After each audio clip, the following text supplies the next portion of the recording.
brief introduction of how this GIS and GPS technology can be used for urban planning. So when we are talking of these technologies, in fact, GIS would require a lot of data from various sources.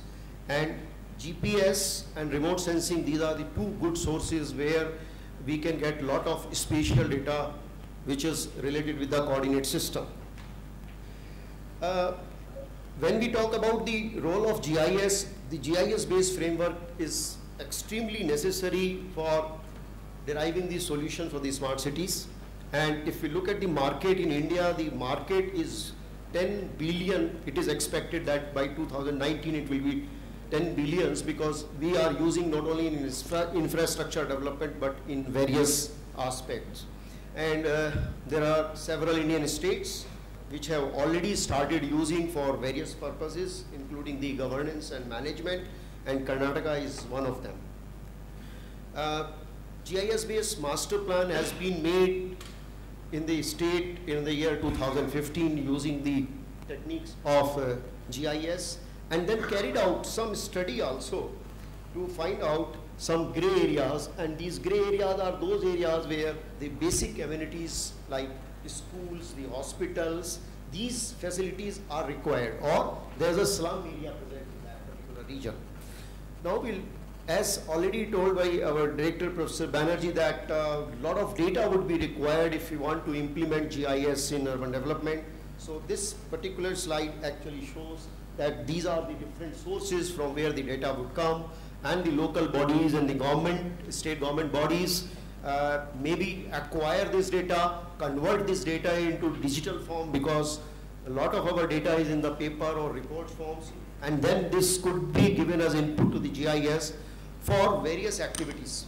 So this list shows there are very large number of activities where IIT Roorkee has carried out work in the urban planning and management. So for all such activities, the data remains common. At present, what is happening is, when we are using the data, the various bodies are creating their own data. So this GPR is a wonderful instrument actually to map the underground utility, and in a smart city this is a necessity where all our utility should be underground, and this particular instrument is a non-destructive method of investigation also if you want to know where our pipeline is going, where our cable line is going. So with the help of GPR instruments in the field, we can find out what kind of a utilities already exist and which are the spaces where additional utilities could be provided. Then we are using GPS also for very large number of activities, and this slide shows that we can monitor the health of the bridge, basically the deflection. So because when the load is moving over the bridge, the deflection is so small that probably we cannot estimate by any other method. So if we fit in the GPS and use the differential GPS techniques, we can find out the deflections and we can find out whether the bridge is still safe or it requires rehabilitation. Navigation is another important application. Probably we are using GPS in our mobile phone for navigational application, but when we are talking of the smart cities, this navigation problems actually can make our life very easy, and particularly the emergency service like police services, ambulance service, fire services. If we need all these services time to time in a smart city, so the GPS can be fitted into these services and they can find very easily the route and go to the particular space. So for example, we have developed this particular application, and this particular application indicates actually the problem area and how to reach to that particular stadium from a particular spot. So this will define, in fact, the route also, that how to reach quickly in that particular spot. So from the fire station, the bus can particularly take the route if the GIS is helping us. Then we are talking of the intelligent transportation system, which is also need of the hour in a smart city. This will provide us, reduce the traffic congestion. Everyone is facing this kind of a problem, improve the efficiency of the traffic. So for a location-based service, we can see that we can integrate with the IT technology, this GPS-based system, and this can monitor actually the vehicle, because the vehicle is also has a GPS fitted. The communication will go to the central tower and it will come to the base station. So this particular slide shows that, you know, how the movement of the bus is being monitored by the GPS. So many taxis nowadays have been doing actually this kind of work, and we can ask so many questions. We can find out the answer of those questions from our database, and if we superimpose on our GIS based map, we can find out whether this local bus was moving as per the schedule and it is stopped at the designated stops. For example, it found that it stopped at the illegal stop. The driver stopped here illegally. This was not the designated bus stop. GIS has also been used for mapping the electric poles or transmission line. So this particular example here will show that how the transmission line can be aligned with the help of the GPS. So some kind of a model would be required in GPS, and these are the input parameters. We define certain criteria. I'm not going into the detail of that criteria. So we, from our primary data, we generate the secondary data, and using the model, we define our criteria. We can take help of the GIS system, which will give us actually the transmission line route which meets our technical and scientific criteria. Administration, for example, has used high resolution satellite images because we can see even the minute objects on the ground. For example, the Kumbh Mela planning, Haridwar in 2010. In 2016, we have again this Kumbh Mela. So people are using these satellite images, administration and planners are using these satellite images for various purposes. Now, building footprint mapping is also very, very important for many local bodies like revenue map collections and so on. So this is a very cumbersome job actually by traditional method. We digitize it manually, very cumbersome process. So what we actually have done, this is a part of the PhD work which is nearly close to submission. We have identified from the satellite images and developed some automated techniques where we can identify the slum buildings. Because when we are talking of the smart cities, in fact, we have to, we need actually this particular data, and there are different opinions about the different experts. Some people feel that slum is an integrated part of the urban development, while other feels that they should stay away from the main urban area. So this is the automated techniques, and you can very quickly identify the slum buildings and the other buildings using this automated techniques. So now you don't have to digitize each and every building. So you know the area of each and every building. You can find out illegal construction in the area. You can also find out the revenue collections from these particular regions. GIS has also been used to find out the suitable sites for different purpose. So this particular slide shows that industrial suitability, which is the suitable site for industry purpose, which is the suitable site for the residential purpose, which is the suitable site for agriculture purpose. I think this kind of a planning is also required before we develop the master plan. So this is because this is also based on our some scientific and socio-economic criteria. Then alignment of, for example, a new bypass. So everywhere, you know, there is a congestion and there are commuters which will actually cross that particular city. They want to go to another city, but there is no route. So there is a traffic congestion when they unnecessarily go to that. So here I am showing the example of the Saharanpur township. So satellite image, high resolution satellite images have been used actually to find out what are the possible alternate routes from Ambala, those who are coming to Ambala and they like to go to, for example, Delhi. Today they have to necessarily pass through the Saharanpur. So this creates a chaos, and 10-kilometer distance maybe takes 1 hour to cross the distance. So alternate routes can be planned, again defining those technical and topographical parameters. So the satellite images can help us. When you develop the alternate routes, you can carry out some kind of analysis also, which one will be the best route, where the number of crossings are less, which is the shortest one. So all these is possible. Now, this is also very useful, you know, municipal GIS, where you are actually mapping all the available facilities in a given ward. So this is the example of Dehradun ward. And you carry out some kind of a modeling and develop the index and find out which are the wards fully developed, which are the wards where additional facilities would be required. So this is, for example, the location of the schools. and this is the location of the banks. Likewise, you know, we have developed 123 parameters. So I'm showing you the final index map, and this final index map actually categorize the areas which are the very good areas and which are the very bad areas. So very bad areas are those areas where even the basic amenities are lacking. So from planner point of view, such kind of map are very, very important. GIS has also been used in the health related studies. So I'm showing you a part of the PhD work which has already been awarded, and this is Hyderabad city, and we have actually mapped the AIDS patients actually in this particular city.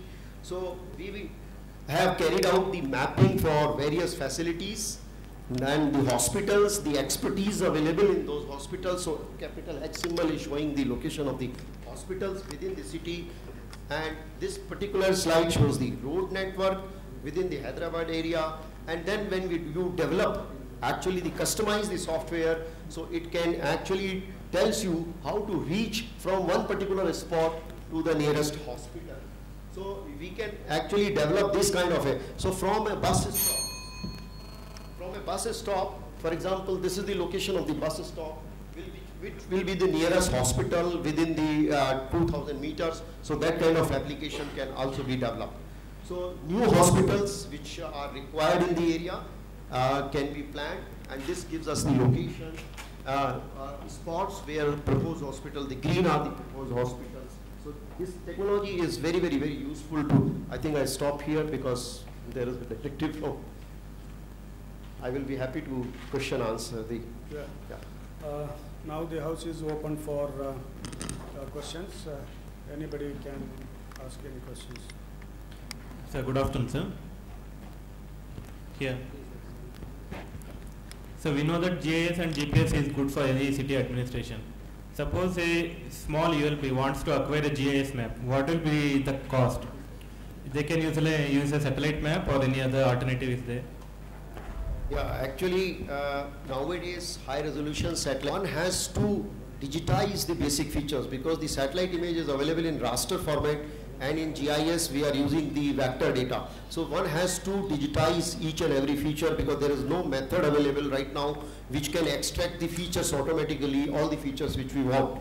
And once these features are digitized, like basic features like road, river, habitations, open land, forest area, water bodies, so these could be shared by a large number of organizations. So it's not necessary that every organization will create own data set for the same area. So one has to create the data set, and sometimes we need actually non-spatial data. We need information about, I digitize a building. I like to know the information what that building is, whether this is a government building or it's a school, it's a commercial building. That information will come from the ground. So we have to do ground survey in order to give this kind of create this kind of a tabular data in the GIS environment. Yes, any other questions? Security. Security in terms of, has any kind of study or any kind of parameters are taken in consideration? Yeah, in fact, public safety and security, crime, in fact, statistics? We have carried out one field also. We are using images, like images of the thumb impression or the image of the face. So once we have, for example, the database of the 1,000 people in our database, maybe in the form of thumb impression, maybe in the form of iris, eye image or face, and once the person enters and maybe put the fingers on that, so this software will try to match that particular image. This problem is called the image matching problem. So it will match the image of that thumb impression with the images already available in the database. And the software will certify whether the person entering into that particular building is the authentic or not. So we have done that kind of a biometric study in terms of the entry into the restricted areas. I'm sorry, I'm talking more in terms of planning considerations, planning perspective. What are the... So anybody has access to any information, but if there is certain information which is secret information which cannot be shared. Is crime mapped? Pardon? Is crime mapped, and is it considered as part of your planning process? In fact, most of the data from high resolution images at 1 meter resolution images is available on the, we can see actually the features, basic features on the satellite image. So one can always download that satellite image and can find out even the coordinates of that particular information. So as far as the satellite image is concerned, nothing is secret. But when we are talking of the topographical maps, yes, they are secret, they may not be available for the general public, but that information is... May I answer that particular question? The question is, you talked about crime. Where GIS GPS is only as good as he very correctly pointed out. A lot of it is available from, but crime is not available from satellites. So you have to go on the ground and get data and put it into the, once you put that into data into the GIS kind of as one of the layers, it's available. You know, I mean, I think that's the point. Actually, data collection has to be, he said, the data collection, whatever data you can collect from, you know, satellite you can, but whatever data, a lot of data has to be collected on the ground. Crime data has to be collected on the ground. It's not available from satellite or remote sensing. Actually, police departments are, wherever they find they are the crime areas in a particular city, in a particular location, they are putting up the dots, and at each particular dot, which is the nearest actually police station, and with that police station, even the criminal records is attached. The moment I click at that police station, I'll come to know that these are the criminals associated in that jurisdiction area. So whenever a crime takes place, police will try to correlate immediately whether the person from this list may be a culprit. Right, so that in the crime analysis in foreign country actually it has been used very frequently. So this particular my point is this kind of data considered while master planning is being taken up during that process? Is this consideration? You're considering so many factors like rivers and topography, right? Is crime and safety one of the features when you do your master planning? master planning, whether this... No, it is not a part of our master plan. There is no provision for including this in our master plan. This is useful for most software from which we can somehow we get a printout of an ideal master plan, so that we can take that as a guide and improvise on it and make changes according to our this thing. You feed different parameters in your computer, and based upon your GIS map, you just the computer will itself suggest which is the best master plan suited for this city. Is there anything? Yeah, one has to critically give anything. Actually, the software requires commands. Software requires some kind of a logical decisions too. So this has to be created. No. See, her point is, I think her point was that you will give the plan, and they would then modify that. That was her question. As of now, I don't think it exists. It does not exist. But I'm sure with our IT czars and our expertise that we have, we can probably have something like that in the near future. The only problem I want to add, this question of ideal plan. There is no ideal plan. Because everything is so dependent on the specifics of ideal plan is like sitting in a classroom and saying, this is the solution to the problem. It's a solution to an ideal problem. Okay? Please understand, the master plan is never ideal solution is never a good master plan.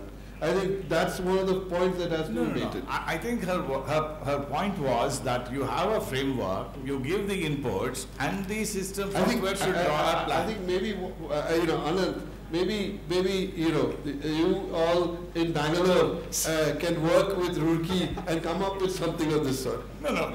I think that is her plan, that you have the framework, you give the inputs, then that should actually create a particular design. So many such applications are available now, sir. You put a face and you say design it, how it will look in 10 years. It's a fantastic idea. Maybe we can work on it. Actually, the software can tell, on the basis of the criteria which we define, that this particular land is good for residential development. But how that layout of that residential development will be done, it will be done, by the traditional method. This has to be manually done.